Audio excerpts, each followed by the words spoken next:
Hello beautiful learner, welcome back to my YouTube channel. Today we are discuss about September to December 2023 new cue card. Describe a crowded place you have visited. यहाँ पे हम एक crowded place के बारे में बात करेंगे जहाँ पे आपने visit की है. वेयर इज़ इट, कहाँ पे की थी. व्हेन यू वेंट देयर, कब आपने वो विज़िट की थी. With whom you went there, और आप किसके साथ वहाँ पे गए थे. And explain how you felt about being there, और एक्सप्लेन करना है कि आपको वहाँ पे कैसा लगा था. ये क्यू कार्ड आपको प्रेजेंट में भी पूछ सकते हैं. Describe a place with a lot of people, इस तरह से आपको प्रेजेंट टेंस में भी ये क्यू कार्ड आ सकता है एग्ज़ाम में.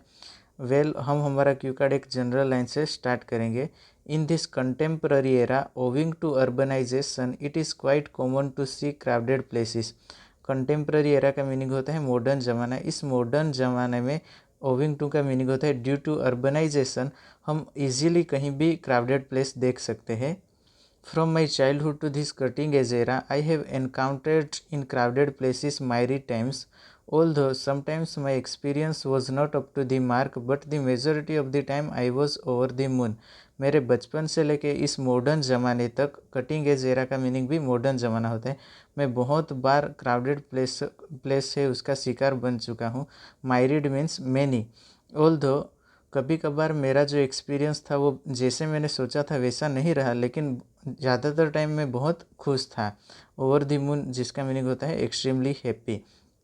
However, here I would like to shed some light on a crowded place where I visited last month.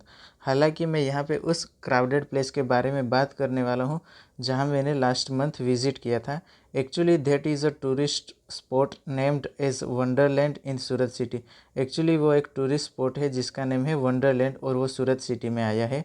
I visited there with couple of my peers to kill some quality of time with them. मैं वहाँ पे मेरे friends के साथ गया था. Peers का meaning होता है friends. Kill some quality time, इसका मीनिंग होता है spend some times with my friends. Good time, quality time का मीनिंग होता है good time. We hit the road in the morning 7 a.m. as days were too warm because of summer season. Hit the road ये एक idiom है जिसका meaning होता है start the journey. हमने हमारी जर्नी अर्ली मॉर्निंग स्टार्ट की थी 7 AM क्योंकि वो समर का सीज़न था. We were on the 7th heaven during over way to Wonderland. On the 7th heaven ये एक idiom है जिसका मीनिंग होता है एक्सट्रीमली हैप्पी. हम बहुत खुश थे जब हम वंडरलैंड जा रहे थे. When we reached there, we were bolt from the blue because there was a long queue for getting tickets which we were not expecting. यहाँ पे बोल्ट फ्रॉम द ब्लू का मीनिंग होता है सरप्राइज़ या फिर अमेज हो जाना, शौक लगना. जब हम वहाँ पे पहुँचे तो हमें शौक लगा था क्योंकि वहाँ पे बहुत लंबी लाइन थी टिकट के लिए जो हमने एक्सपेक्ट ही नहीं किया था. After waiting for 2 hours somehow we got entry tickets. When we entered we saw that place was brimming with people. Every ride was busy and had long lines. After 2 घंटे के बाद हमें एंट्री टिकट मिली, लेकिन जब हम अंदर enter हुए तो हमने वो प्लेस ब्रीमिंग मीन्स बहुत सारी चीज़ उमड़ आना, ऐसा इसका मीनिंग होता है. तो वहाँ पे बहुत सारे पीपल थे और एवरी राइड बहुत बिजी थी और एवरी राइड के पास बहुत लंबी लंबी लाइनें लगी थी. Because of hot summer day it was an uphill task for us to visit wait in a queue for long hours. क्योंकि वो एक समर सीज़न था तो हमारे लिए ये एक डिफ़िकल्ट था. एन अपहिल टास्क का मीनिंग होता है वो हमारे लिए बहुत डिफ़िकल्ट था कि हम इस लाइन में बहुत लंबे टाइम तक खड़े रहे. गाइस, अगर आप मेरे चैनल पे न्यू हो तो मेरे चैनल को लाइक एंड सब्सक्राइब ज़रूर कीजिएगा. Then we decided to go for swimming and boating to get rid of summer. We enjoy a lot in swimming pool and also enjoy pool disco dance.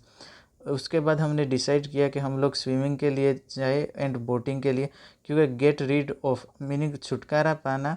जो summer season था उससे छुटकारा पाने के लिए हमने ये 2 चीज़ चॉइस करी. हमने बहुत सारा स्विमिंग पूल में एंजॉय भी किया और उसके अलावा पूल डिस्को डांस में भी बहुत एंजॉय किया. I realize that this spot is quite busy during summer vacation period, so the best time to go there is in the month of August और September to enjoy every ride without any kind of hurdle. मुझे अच्छी तरह से realise हुआ कि वो spot जो summer season होता है इसमें बहुत बिजी होता है, तो उसका जो बेस्ट टाइम है वो कौन सा है, अगस्त और सितंबर month. Without any kind of hurdle का मीनिंग होता है, हर्डल का मीनिंग विदाउट डिफ़िकल्ट हम एवरी राइड को एंजॉय कर सकते हैं।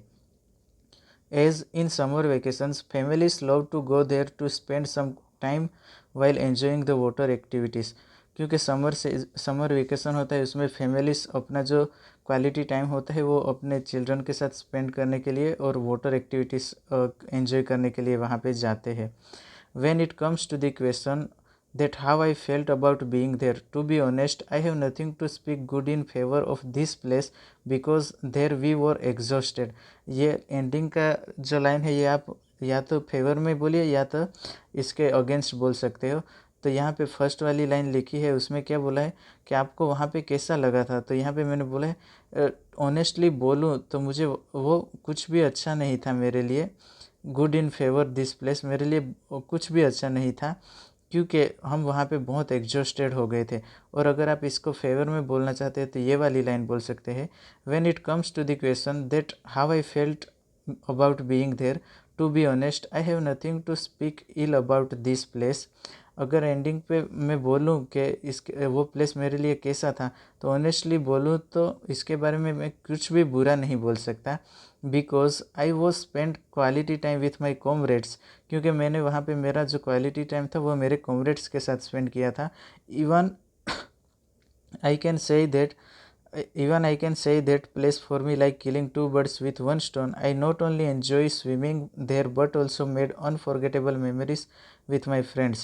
इसके अलावा मैं ये भी बोल सकता हूँ कि वो प्लेस मेरे लिए कैसा था। Killing two birds with one stone ये एक इडियम है जिसका मीनिंग होता है एक तीर से दो निशाने लगाना। मैंने ओनली स्विमिंग ही नहीं एंजॉय किया था, लेकिन मेरे जो फ्रेंड्स हैं उनके साथ मैंने बहुत बढ़िया वाली मेमोरीज भी सेव की थी। To cut the long story short, this is the crowded place where I have visited and it is an electrifying experience for me ever। यहाँ पे to cut the long story short ये एक ending के लिए idiom है। यही वो crowded place था जहाँ पे मैंने विजिट किया था एंड वो मेरे लिए एक इलेक्ट्रीफाइंग एक्सपीरियंस था। अगर आपको मेरे वीडियो अच्छे लगे तो मेरे चैनल को लाइक एंड सब्सक्राइब ज़रूर कीजिएगा and as much as possible share भी कीजिएगा। Have a nice day.